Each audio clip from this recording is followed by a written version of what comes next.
You probably picture volcanic eruptions the way disaster movies show them. People running, screaming, outrunning lava in the nick of time, civilization wiped out in an instant. That's mostly wrong. Lava rarely kills anyone. It moves slowly enough to walk away from in almost every case. The actual killer, the one that erased entire populations without a single frame of dramatic lava outrunning, was something far quieter and far more effective: ash. And what ancient humans did in the days, months, and years after an eruption tells you more about our species' survival instincts than almost anything else in the archaeological record. Today, a volcanic eruption on the news means evacuation orders, flight cancellations, and a few dramatic photos. You watch it from a screen, thousands of miles away, completely unaffected. But for humans living within a few hundred kilometers of an active volcano 50 or 70,000 years ago, an eruption wasn't a headline. It was an event capable of ending your entire population's existence, sometimes within weeks, sometimes over years of slow starvation that came afterward. Here's the thing about volcanic ash that most people don't understand. It isn't soft, fluffy soot like a campfire produces. Volcanic ash is made of pulverized rock and glass, sharp-edged at a microscopic level. Inhaled in large quantities, it shreds lung tissue. Even in smaller amounts, it causes respiratory failure, especially in children and the elderly. It settles over water sources and turns them undrinkable. It coats every leaf, every blade of grass, every food source for miles, sometimes for 100 miles or more, depending on wind direction and eruption size, and it doesn't go away in a day. Thick ashfall can bury the ground under inches, sometimes feet, of gray dust that suffocates plant life for years afterward. A volcano doesn't just threaten the people standing near it. It can wipe out the entire food web for an area larger than most countries. We know this happened to early humans directly because we found the ash layer itself, sitting right on top of the evidence.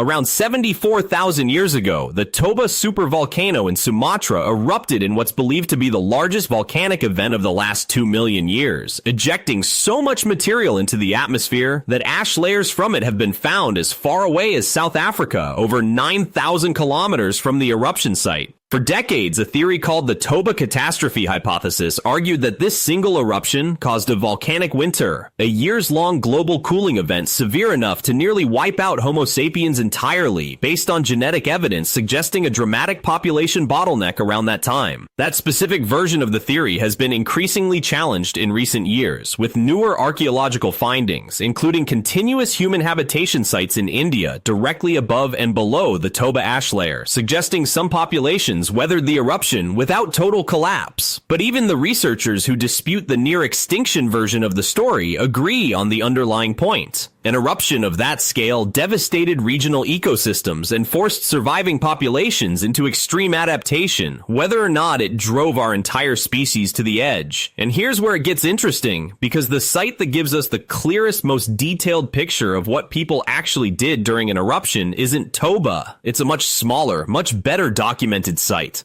Pinnacle Point on the southern coast of South Africa, and similar coastal cave sites nearby like Blombos and Klassies River. These sites sit near what would have been, during certain climate periods, some of the most volcanically and climatically unstable coastlines early Homo sapiens occupied. And what the archaeological layers there show is a population that didn't just endure environmental disaster. They adapted their entire survival strategy around it. When the interior grasslands failed, whether from ash, drought, or the broader climate stress that often followed major eruptions, the evidence shows populations shifting heavily toward the coast. Shellfish middens, massive piles of discarded shells built up over generations, show that when land-based food sources became unreliable, people turned to the ocean as a buffer. Shellfish don't require hunting skill or tracking. They don't run away. They're attached to rocks exposed twice a day at low tide. And they're available even when the surrounding landscape is coated in gray ash and stripped of edible plants. Some researchers argue that this shift toward coastal foraging during periods of environmental stress, potentially including volcanic winters, may have been one of the critical survival strategies that let certain human populations persist through the worst environmental bottlenecks in our species' history. There's also direct evidence of behavioral change tied specifically to ash exposure. At sites in Africa and later in Europe near active volcanic zones, archaeologists have found tool use patterns that shift noticeably after major ashfall events preserved in the sediment layers. Populations show increased use of cave and rock shelter sites immediately following ash layers, which makes sense. Enclosed shelters offered protection from airborne ash in a way open camps didn't. And there's evidence of increased processing of tougher, less desirable food sources, roots, tubers, and plants that require more preparation to eat safely, exactly what you'd expect from a population whose preferred food sources had just been buried or poisoned. Water was arguably the most urgent problem of all, and it's the one modern people almost never think about when they picture a volcanic eruption. Ash contaminates surface water immediately, turning rivers and ponds into undrinkable slurry, sometimes for weeks. Populations near volcanic zones that survived repeated eruptions over generations show a strong association with settlement near natural springs, sources fed by groundwater filtering up through rock rather than exposed surface water, which are far more resistant to ash contamination. This isn't something you'd figure out during your first eruption. It's the kind of knowledge that has to be learned, sometimes at brutal cost, and then deliberately passed down, generation to generation,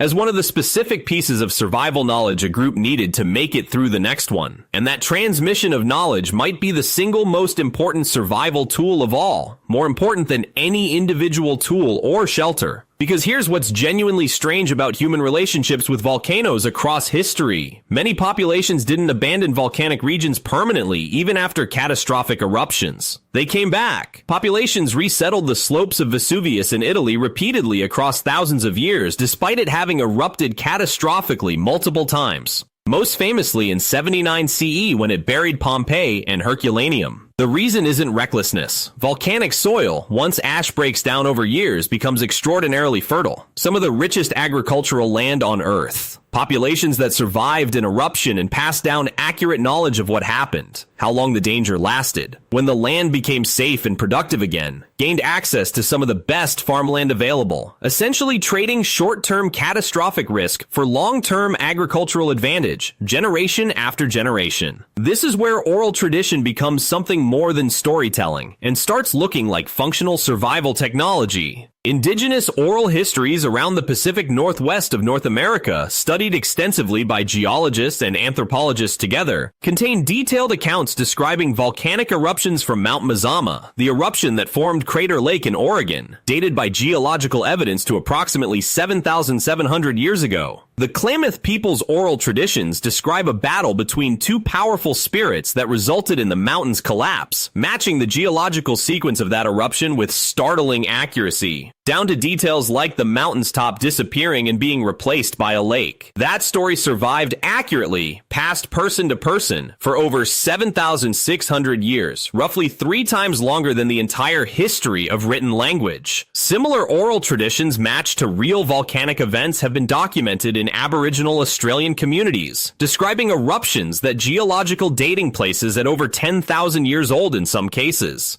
Think about what that actually means. A population experienced a genuinely catastrophic event, one that likely killed people, destroyed their environment, and forced a complete restructuring of how they found food and water. And instead of that knowledge dying with the generation that lived through it, they built it into a story precise enough, memorable enough, and important enough that it survived for thousands of years, long enough to warn descendants who would never meet a single person who witnessed the actual eruption. So what did ancient humans actually do when a volcano erupted nearby? They didn't outrun lava in dramatic last-second escapes because that's rarely what killed people in the first place. They dealt with the much slower, much deadlier threat. Ash choking their air, poisoning their water, and burying their food supply for months or years. They retreated to shelter. They shifted toward more reliable food sources like coastal shellfish beds that ash couldn't easily destroy. They found and remembered clean water sources that could survive contamination. And critically, they told the story afterward, accurately enough and urgently enough that in some cases it survived for over 7,000 years, protecting descendants who would face the same mountain generations later. So the disaster movie version of a volcanic eruption, the panicked sprint away from a lava flow, isn't really the story of how humans survived these events at all. The real story is slower and honestly more impressive. An entire population working out in real time how to keep breathing, drinking, and eating in a landscape that had just been buried in gray dust, and then making absolutely sure that knowledge didn't disappear when they did, because the next eruption was never a matter of if, it was only ever a matter of when.